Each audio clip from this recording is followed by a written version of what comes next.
দেখছেন সবার খবর, সবার নজর, বার্তা এক নজর।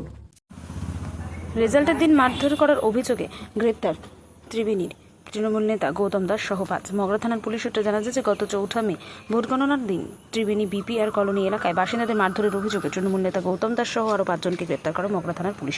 বাকি 5 জন হল গোবিন্দ দাস, স্বপন দাস, স্বপন বিশ্বাস এবং সুজিত কুণ্ডু, প্রবীণ সরকার, তন্ময় দাস ইত্যাদি। প্রত্যেকের বাড়ি ত্রিবেণী বিপি কলোনি এলাকায়। তৃণমূল নেতা গৌতম দাস জেলা আইএনটিটিইউসি সাধারণ সম্পাদক, এছাড়াও বাঁশবেড়িয়া পৌরসভা 14 নম্বর ওয়ার্ডের কমিটি তৃণমূলের সাধারণ সম্পাদক। আজ তিনি মগরা গ্রামীণ হসপিটালে মেডিকেল টেস্ট করার জন্য জুটুরার পর বিশেষ আদালতে পাঠানো হয়।